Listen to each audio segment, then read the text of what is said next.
करना है और गरीब किसान को तो कभी नशा नहीं करना, इस चीज का ध्यान रखना है। क्योंकि नशा करा हुआ व्यक्ति जब घर जाता है तो घर में छोटे बच्चे भी होते हैं, बच्चियां भी होती है, घर में हमारी माताएं बहनें भी होती है, उनको लोग ताने मारते हैं, किस तरह की स्थितियां बनती है। इसलिए आपको इन चीजों को ध्यान रखना है। मैं इसलिए कह रहा हूं, मैं कोई नशा नहीं करता, मुझे नशा है किसान को सम्मान दिलाने का, जवान किसानों की सत्ता पे कब्जा करते हो, ये हनुमान बेनीवाल को नशा है। आप सुबह शाम मेरे साथ रहते हो, देख लेना, कई लोग अचंभित हो जाते हैं, कई मेरे विरोधी तो पता नहीं क्या क्या कहते हैं कि हनुमान जी तो पता नहीं क्या खा के भाषण देते हैं, कहते हैं नहीं कहते। तुमने देखा था क्या कुछ खाते हो कभी? 24 घंटे साथ तो अगर मैं कुछ खाता तो मोदी मुझे पकड़वा नहीं देता क्या? आप जानते हैं। अगर मैं कुछ और करता तो अमित शाह ईडी नहीं भेजता क्या मेरे घर पे? ईडी आ जाती, और ईडी आ जाती तो ढीले हो जाते। कितने देश के नेता ढीले हुए, अमित शाह और मोदी के नाम से तो पेशाब निकलता देश के नेताओं का। और उनसे झगड़ा करके आपके सम्मान की कोई लड़ाई लड़ रहा है, नागौर का सांसद है, मुझे पता है 40 से ज्यादा मुकदमे मेरे दर्ज हुए आज तक, लेकिन हत्या लूट डकैती के नहीं हुए, आपके लिए हुए, सजा हुई आपके लिए हुई। किस तरह मारवाड़ के अंदर जिनका साम्राज्य हुआ करता था, जो अपने घर से फरमान जारी करते थे, उनको घरों पर बिठा दिया। कोई राखी मांगने मेरे घर आ गया, किसी ने मुझे चाचा बना लिया, किसी ने मामा बना लिया, छोड़ दिया। मैंने कहा जाओ, मामा ही हो गए तो बात ही खत्म होगी। ऐसा नहीं कि विरोधियों को कोई मारने का ही काम किया। भाइयों, जिसके पीछे पड़ा उसको दिन में तारा दिखा दिए। इतिहास उठा के देख लो, जो मेरे से लड़ा वही भागा दूर, मैं वही खड़ा हूं अभी भी। गहलोत के बेटे को जोधपुर में हरा के उसका जादूगरी खत्म की, और वसुंधरा को 7 समंदर बाहर फेंक दिया उठा के ललित मोदी के पास। फेंका कि नहीं फेंका? कहां है वसुंधरा? आजकल तो सरपंचों के पास वसुंधरा। एक सरपंच मेरे पास नागौर का फोन पे रिकॉर्डिंग कर ली, उसमें बड़ा आदमी था कि भाई साहब हमारे वसुंधरा को फोन आया। मैं क्यों क्या? तो पूरी रिकॉर्डिंग सुनाई। वसुंधरा कह रही, और सरपंच साहब क्या हालचाल है, गांव में क्या हवा है, आप मुझे बुलाते क्यों नहीं? अब देखो ये स्थिति होगी वसुंधरा राज्य की। सरपंच ने फोन करे, मानो बुला लो गाँव। तो अब ऐसे कोई गाँव में बुलाने से कोई मुख्यमंत्री थोड़ी बन जाएगी। गाँव में तो घने लोग घूमते हैं, ये डाक लेके पूरे राजस्थान में घूमते, मुख्यमंत्री बनेंगे डाक लेके घूमते। ऐसे मुख्यमंत्री कोई नहीं बनाएगा। गया जमाना। सेल्फ एक हवाई जहाज के अंदर मेयर वसुंधरा दोनों ही थे, तो वो लड़का भाग रहा था कि मुझे सेल्फी लेनी। मेरे को देखा, मैंने कहा किसकी सेल्फी लेगा?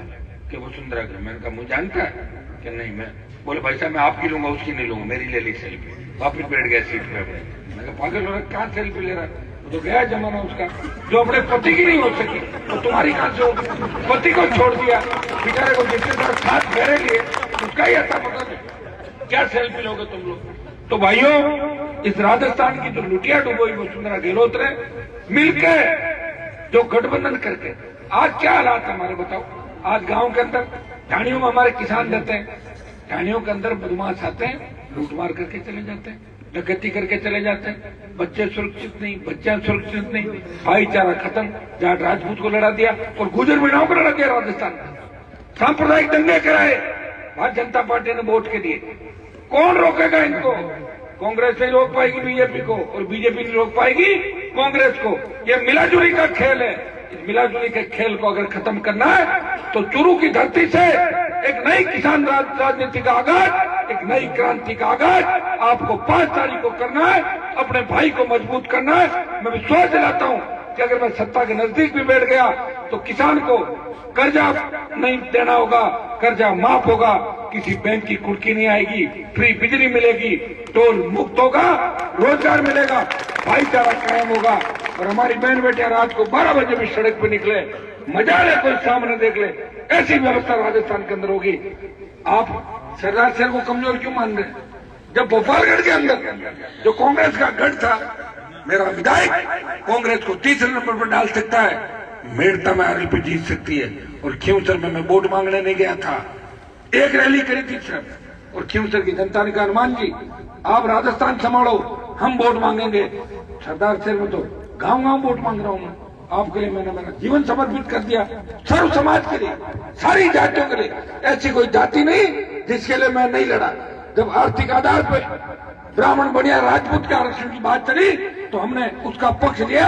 हमने कहा आर्थिक आधार पर गरीब तबके को, ब्राह्मण बनियों को भी आरक्षण मिलना चाहिए। अब कौन बचा पीछे? बताओ मुझे।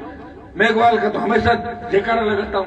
लोकसभा में मैंने कहा कि राजस्थान में जाट, मुसलमान, मेघवाल, यादव, गुजर, मीणा हाई कोर्ट के जज नहीं है, जज होने चाहिए। ऐसा कह सकता है लोकसभा के अंदर? किसकी हिम्मत है बताओ मुझे?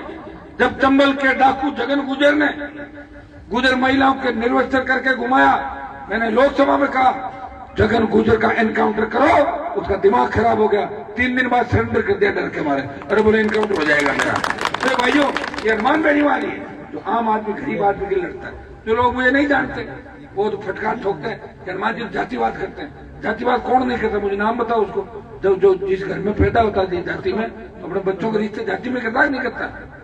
तो हाँ, बड़े जो लोग हो जाते हैं हो सकता है उनके बच्चे इधर उधर भाग जाते होंगे, बाकी तो जाति में रिश्ते करते हैं। हमारे समाज में जो बड़े बड़े, बहुत बड़े बड़े हो गए ना, पता ही नहीं है। और उनको कोई कह दे साहब आप समाज में, अरे के करा मार ली तो बाजगी, पड़ोसी भी बड़ूड़ा की बाजगी लो, बोलो दूसरे लेके समाज लंबी लिस्ट है। हुड्डा साहब को एक दिन लिस्ट दूंगा, ये समाज के अध्यक्ष हैं। तो भाई ये देखो, ये जो व्यवस्था है ना, ये हमने नहीं बनाई है, और ये कोई कारण होगा। जाति में 4 जाति, गोद छोड़ना, अपने अपने धर्मों के अलग अलग सिस्टम है इस देश के अंदर, और उसका कोई कारण होगा। ऐसा थोड़ी कि संस्कृति से हटके और चाहे जो कर लेंगे, तो संस्कृति को बचाएगा कौन? संस्कृति हमें ही बचानी है, समाज हमें बचाना है। गरीब आदमी अगर कुछ छोटे मोटी बेचारे गरीब आदमी के कोई इधर उधर हो जाए, पूरा समाज इकट्ठा होकर समाज को बाहर कर देता, उसके घर नहीं जाते। और ये बड़े बड़े लोग दूसरे समाजों में शादियां करते हैं, और लोग वहां दही बड़ा खाते हैं और चाट पकौड़ी खाते हैं, मैंने देखा लोगों को। और फिर पूछते हैं बताओ दूल्हा कौन है? तो ध्यान नहीं, ऐसे ही आ गया, फिर कार्ड आया था, अरे दूल्हा तो दूसरी जाति का, बावड़े हो रहे हो क्या? क्या बात उससे यार, ये तो आदमी गलत निकला। तो इन चीजों के भी उठा जी आपको ही चिंता करनी होगी, क्योंकि समाज के ऊपर छोर पे बैठे लोग अगर ऐसा काम करेंगे तो नीचे वाले की कोई गलती नहीं होगी। ऊपर से नीचे की ओर सिस्टम चलता है, लेकिन नीचे से ऊपर की ओर। अगर प्रदेश का मुख्यमंत्री ईमानदार हो, सारा प्रदेश ईमानदार होगा। प्रदेश का मुख्यमंत्री चोर हो, सारा प्रदेश चोर होगा। जब कप्तान कमजोर होगा, फौज हार जाएगी। कप्तान मजबूत होगा तो फौज को हारने नहीं देता, कप्तानी को लास्ट तक जोश बढ़ता रहता है। तो अरमान बेनीवाल तो ऐसा लड़ाका है जिसने इतनी लड़ाइयां लड़ी, किसी का डर नहीं लगा, और मेरे से ही लोगों ने समझौते किए। मैंने लड़ाई लड़ना ही सीखा है, और जो किसान का दुश्मन है वो मेरा दुश्मन है। मेरा कोई व्यक्तिगत दुश्मन नहीं है, और किसी जाति से मेरी दुश्मन नहीं। हर समाज मुझे वोट डालता है, क्यों सर? मैं तो राजपूत समाज के भी 3, 4, 5 हजार वोट मुझे देते हैं, मरने मारने के लिए तैयार रहते। उनको पता है कि व्यक्तिगत काम जब पड़ता है, जब आवश्यकता पड़ती है, तो हनुमान बेनीवाल है जो हमेशा काम करता, मदद करता है। मेरे इलाके में जब मैं विधायक बन के गया था, बिजली नहीं थी लोगों के बिल्कुल ही, मृदा ने ऐसा अंधेरा कर रखा था। मैं जाता था, बिजली क्यों नहीं है? कि साहब खुद ही कर लो, ला के कनेक्शन, कोई दिक्कत, मैं बैठा हूँ, खुद ही ला के करवा दी, सारे कनेक्शन करा दिए, सारी चला दी, बिजली चला दी, कोई बिल नहीं पड़ता था। और 15, 18, 20 साल में आगे हो गए लोग। जिसकी 200 बीघा जमीन है, उसके एक व्यक्ति आया मेरे पास, बोला साहब एक ट्रांसफार्मर मुझे दिला दो, और हमने 35 साल 40 साल आपके परिवार के साथ है। मैं ये नहीं करूंगा आप बिजली चोरी करो, मैं किस्सा बताता हूँ मेरा। 40 साल आपके परिवार के साथ रहे, हमने आपसे कुछ नहीं लिया। अरे मैंने कहा इतना क्यों बता रहा, काम बता रहा, फटाफट यार दूसरा काम बोलो, मेरे को एक ट्रांसफार्मर दिला दो। कितने का चाहिए? उसने 25 का बताया। मैंने कहा 40 का ट्रांसफार्मर का इसको दो, और मैं क्या आप जाओ, साल भर में वापिस दे दोगे? बोले हाँ, मतलब उसको ऐसे ही ले जाना था। 3-4 साल नहीं दिखा, 4 साल बाद दिखा। अरे मैंने कहा तूने आना ही छोड़ दिया। बोले साहब मैं आता ना तो कहीं आप ये कहते थे कि ट्रांसफर जमा कराया कि नहीं कराया। मैंने कहा मुझे इतना याद रहता क्या कि मैं तो 4 साल चलाता रहा, और 1 करोड़ की पान मेथी हुई। कितने की? 1 करोड़ की पान मेथी। ऐसे हनुमान यूं थोड़ी पूजा गया, हो गई बड़ी जमीन है। अवैध माइनिंग, गाय की अवैध माइनिंग, इनको जिनके खेत में जो निकाल रहा दो इनको पट्टे, चलाने दो। बेचारे पत्थर निकाल के अपना पेट भर रहे हैं, कहां से इनको बताओ? जिसके खेत में खनिज है, लाइम स्टोन है, तेजा पत्थर है, वहीं से पत्थर निकाल के मेहनत करके अगर वो आदमी 2 पत्थर बेच के पैसे कमा लेता तो कौन सी मुकदमा बनेगा बताओ? मैं तो इन चीजों के खिलाफ रहा, ये मेरे संघर्ष का ही परिणाम है। अब तो देखो पूरा अवैध माइनिंग करके लोग जिप्सम के पट्टे मिले, चाइना के लगे मिल रहे हैं, लाइम स्टोन के भी करवा रहा हूँ, पूरा प्रयास कर रहा हूँ, लेकिन सरकार नहीं है मेरी। ये तो बिना सरकार के टेलर है।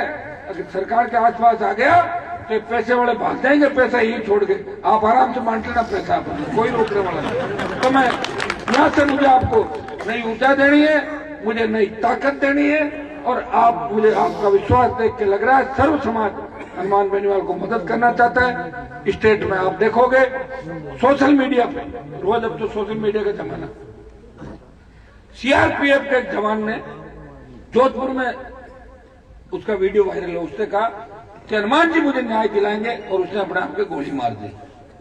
तो जोधपुर में हड़कंप मच गया, अरे फौज से कौन लड़ेगा। मैंने कहा मैं आ रहा हूँ। 5 दिन रहा, मैंने कहा या तो आज मान जाओ, नहीं तो फिर सीआरपीएफ वाला जो कैंप है ना उधर ही आ रहा हूँ मैं। बोले आगे रात को सारे दिल्ली से आगे जो मांगे थी सारी मान ली।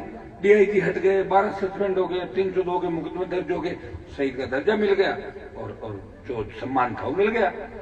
मैं ये कह रहा हूँ कि मेरी एक आदत है, मैं पकड़ता हूँ लड़ाई, और लड़ाई में कूद जाता हूँ तो फिर पीछे नहीं देखता।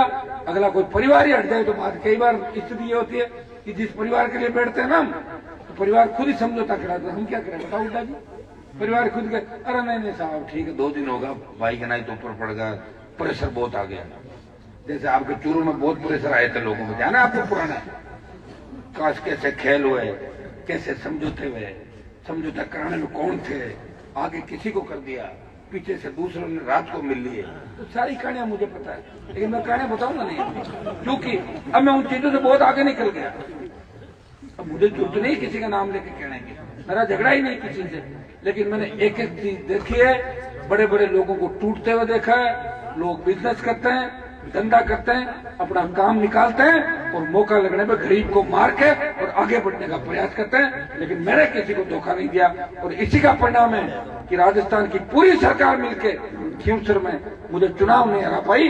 अगर एक उपचुनाव जीते तो राष्ट्रीय लोकतांत्रिक पार्टी ने कांग्रेस के छक्के छुड़ा दिए थे। 100 झाड़ नेता खींवसर में ढाणी ढाणी घूम रहे थे, कितने 100 कांग्रेस के देश के नेता और मंत्री, 100 दूसरी जातियों के, लेकिन फिर भी जीत हनुमान बेनीवाल की आरएलपी पार्टी की हुई। जितने भी उपचुनाव हुए, एक बीजेपी जीती थी 1000-1200 वोट से रोध होके, आरएलपी 1 जीती, बल्लभनगर में 4थे नंबर डाला भाजपा को, दरियाबाद में 3rd, सुजानगढ़ में 4000 बीजेपी ने ज्यादा वोट लिए, और ये सरदार शहर है, यहाँ वोट को कोई नहीं पूछेगा कितना है, जीत को पूछेगा, और जीत आपके हाथ में। अगर मेघवालों ने मदद कर दी, ओबीसी ने मदद कर दी, मुस्लिम भाइयों ने मदद कर दी, और किसान एकजुट हो गया।